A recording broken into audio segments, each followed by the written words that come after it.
Hi kaibigan, may tanong ako sa'yo.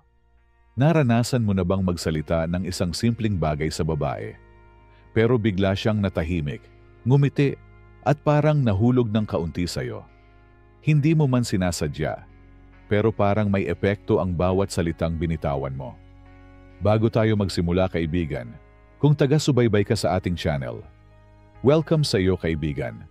At sa kung bago ka naman sa ating channel, maaaring i-comment mo sa baba kung nasa ang lugar ka ngayon habang pinapanood mo itong video. Okay, balik tayo sa topic mga kaibigan.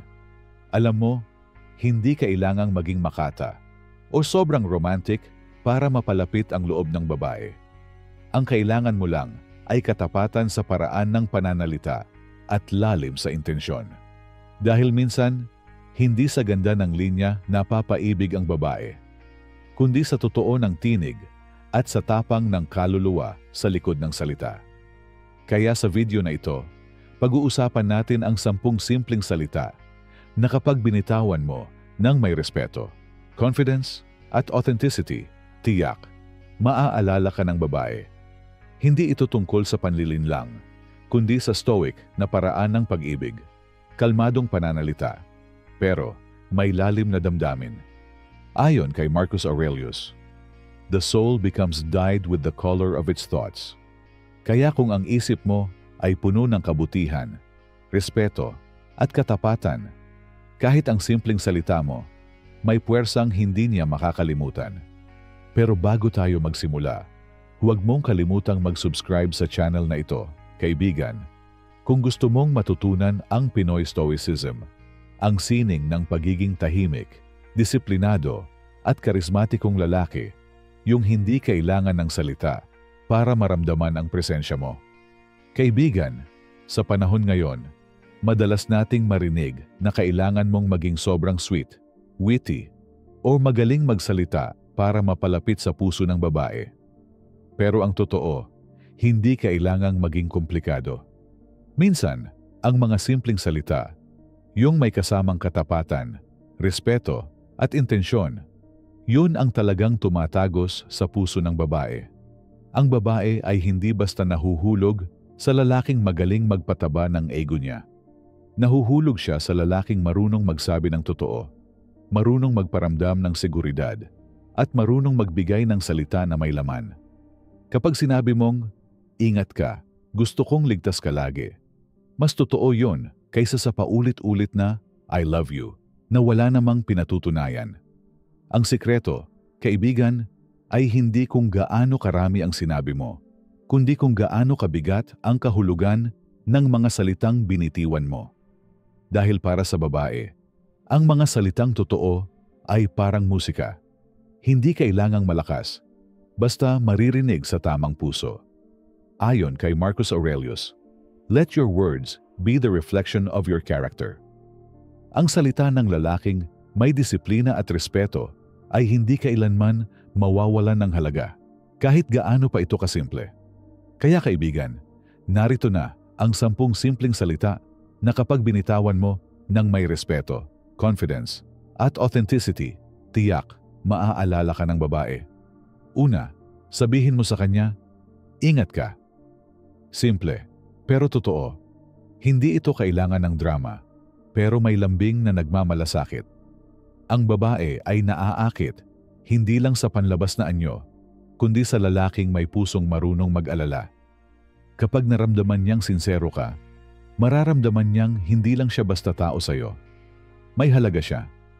Pangalawa, sabihin mo, ayos lang yan. Ang lalaking hindi agad nagagalit, hindi nanghuhusga, at marunong umintindi. Yan ang nagiging pahinga ng babae. Ang ayos lang yan, mula sa isang kalmadong lalaki, ay mas nakakaakit kaysa sa mga matatamis na pangako. Dahil ipinapakita nito na marunong kang magbigay ng kapayapaan, hindi lang emosyon. Pangatlo, gusto kong marinig kung anong iniisip mo. Iyan ang isa sa pinakamakapangyarihang linya. Hindi lahat ng lalaki marunong makinig. Kaya kapag naramdaman ng babae na interesado ka sa iniisip niya, hindi lang sa itsura niya, nagiging mas komportable siya. At doon, nag-uumpisa ang koneksyon na hindi basta napuputol. Pang-apat, salamat. Ang lalaking marunong magpasalamat ay lalaking may mababang loob. At ang humility ay nakakabighani. Ang babae ay naaakit sa taong marunong tumanaw ng utang na loob kahit sa maliliit na bagay. Dahil sa panahon ngayon, bihira na ang may ganitong uri ng pagkatao. Panglima, proud ako sa'yo. Hindi mo alam kung gaano kalalim ang tama ng salitang ito sa puso ng babae. Kapag naramdaman niyang nakikita mo ang effort niya, kahit sa maliliit na bagay, unti-unti kang nagiging espesyal. Ang lalaki na kayang magbigay ng genuine appreciation ay laging naiisip ng babae, kahit hindi mo siya laging kausap. Pang-anim, hindi kita pipilitin. Ito ang linya ng lalaking may respeto at disiplina sa sarili. Ang lalaking hindi nagmamadali, hindi nagmamakaawa. Siya ang lalaking hinahabol.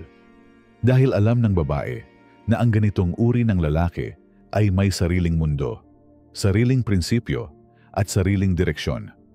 At yan, kaibigan, ang pinakakaakit-akit. Pang-pito, kaya mo yan.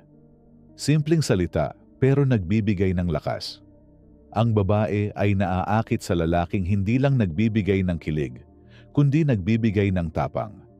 Ang suporta na tahimik pero matatag ay mas matindi pa kaysa sa mga salitang puno ng lambing pero walang laman.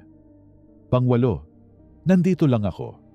Hindi mo kailangang laging magpakita. Sapat na alam niyang pwede kanyang sandalan. Ang mga babaeng natatakot magpakita ng kahinaan ay naaakit sa lalaking marunong manatiling matatag. Hindi kailangan ng maraming salita. Sapat na ang presensya na totoo. Pang-siyam, gusto ko ang totoo. Ang lalaking marunong magsabi ng totoo kahit hindi maganda ay lalaking may backbone. At kahit masakit, mas pipiliin ng babae ang katotohanan mula sa matatag na lalaki kaysa sa kasinungalingan mula sa duwag. Pang-sampu, pinipili kitang pakinggan. Sa mundong puro ingay at pagmamadali, ang makinig ay isang uri ng pagmamahal. Ang babae ay hindi laging naghahanap ng sagot. Minsan, gusto lang niyang maramdaman na may nakikinig. At kapag ikaw yon, hindi ka na niya basta makakalimutan. Kaibigan, tandaan mo ito. Hindi kailanman tungkol sa dami ng matatamis na salita, kundi sa bigat ng katotohanang dala nito. Ang babaeng marunong magmahal ay madaling makaramdam ng pagkukunwari. Pero, mabilis din siyang naaakit sa lalaking totoo. Kaya't kapag nagsalita ka, siguraduhin mong mararamdaman niya na bawat salitang binibitawan mo ay may puso at may dahilan. Ayon kay Marcus Aurelius, if it is not right, do not do it. If it is not true, do not say it.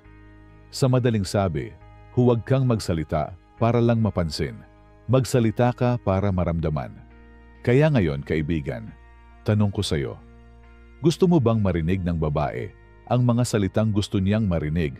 O mas gusto mong maramdaman niya ang mga salitang totoo, kahit kaunti lang ang iyong sinabi? Kaibigan, napansin mo ba? Walang halong bola ang mga salitang yan. Walang drama, walang pilit. Pero bawat isa, may dalang presensya ng isang lalaking marunong magmahal, ng kalmado at totoo. Sa panahong karamihan ay gusto ng mabilis. Ikaw ang magiging kakaiba. Ang lalaking marunong magpahinga, maghintay at magsalita ng may lalim. Ayon kay Marcus Aurelius, the best revenge is not to be like your enemy. At sa konteksto ng pag-ibig, kaibigan, ang pinakamagandang paraan para maging espesyal ay hindi sa paghabol, kundi sa pagiging ibang klase. Isang lalaking marunong manindigan, marunong magmahal, at marunong manahimik kapag kailangan. Ang mga simpleng salita ay nagiging makapangyarihan kapag nanggaling sa isang pusong payapa. Hindi mo kailangang maging perpekto. Kailangan mo lang maging totoo. Kaya kaibigan, bago ka magsalita ng kahit anong salita sa babaeng gusto mo, tanungin mo muna ang sarili mo. Galing ba ito sa pagmamadali o sa katapatan? Dahil sa huli, hindi sa dami ng sinasabi mo sinusukat ang isang lalaki, kundi sa lalim ng bawat salitang binibitawan niya. Kung gusto mong matutunan pa kung paano maging stoic pero magnetic na lalaki, yung kalmadong presensya pa lang ay sapat na para mapansin ng babae. Mag-subscribe ka dito sa channel na ito, kaibigan. Dahil dito, tuturuan kitang maging lalaking may disiplina, dignidad at direksyon. Ang uri ng lalaking hindi kailangang magsalita ng marami, pero kapag nagsalita, tumatama sa puso.